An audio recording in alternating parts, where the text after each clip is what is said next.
ओम शांति। आज 23 दिसंबर 2021 की साकार मुरली। आज की मुरली में बाबा ने हम बच्चों को जो गुण सिखाया है वो है पवित्रता पर।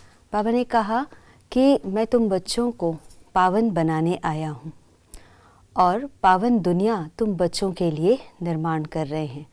तो जब पावन दुनिया बना रहे हैं तो उसमें पवित्रता सबसे पहला इम्पोर्टेंट गुण चाहिए। पवित्रता का व्रत बाबा कहते हैं लेने के बाद तोड़ना नहीं है, क्योंकि हम पवित्र दुनिया का निर्माण कर रहे हैं और पवित्रता सर्व गुणों की जननी है। जहाँ पवित्रता है वहीं सुख शांति है। पवित्रता हमें हमारी ओरिजिनलिटी आत्मा की जो है उस ओरिजिनल सत्य स्वरूप में स्थित कराती है। तो पवित्रता का गुण जो है वो योग के द्वारा हम बढ़ा सकते हैं। जैसे गार्डन में बहुत सारे बच्चों के लिए डिफरेंट खिलौने होते हैं जिसमें बच्चे उन झूलों का आनंद लेते हैं। एक है सी सॉ जिसमें बच्चे बैठते हैं और उस खेल का आनंद लेते हैं। तो एक तरफ अगर हम देखें पवित्रता और दूसरी तरफ योग। पवित्रता जितनी हमारी ऊंची होती है उतना ही योग की अवस्था हमारी अच्छी बनती है, और जहाँ योग हमारा अच्छा लगता है वहाँ हमारी पवित्रता भी बढ़ती जाती है। तो योग और पवित्रता एक दूसरे के जो है वो सहयोगी है, और इसी दोनों को प्राप्त करने के लिए, अनुभव करने के लिए जो ज्ञान है उसका आधार है। ज्ञान अर्थात समझ।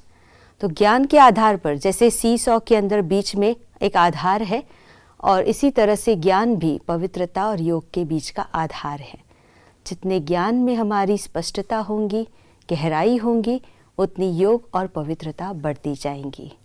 तो हम अपने जीवन के अंदर पवित्रता को धारण करने के लिए योग की गहराई को प्रैक्टिस करें।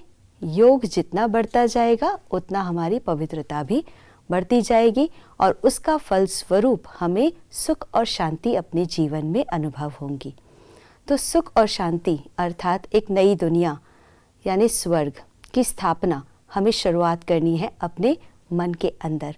अपने मन के अंदर विचारों की पवित्रता, वाणी की पवित्रता, कर्म की पवित्रता को जीवन में धारण जितना करते जाएंगे उतनी अवस्था को हम ऊंचा बनाते जाएंगे। तो आज सारा दिन में हम चेक करेंगे अपने मन, वचन और कर्म की पवित्रता को। जो व्रत बाबा से हमने किया है उस व्रत को पूरा करना है, क्योंकि जैसे परीक्षा में विद्यार्थी अपनी परीक्षा में अपने सिलेबस को पूरा पढ़ता है तो अच्छा रिजल्ट्स प्राप्त करता है, इसी तरह से परमात्मा के द्वारा जो हमें शिक्षा श्रीमत मिली है उसको हम पालन करते हैं तो हम अपनी श्रेष्ठ स्थिति का निर्माण करते हैं। तो आज का दिवस हमारा पवित्रता का दिवस, इसमें मन, वचन और कर्म की पवित्रता को बनाए रखें। ओम शांति।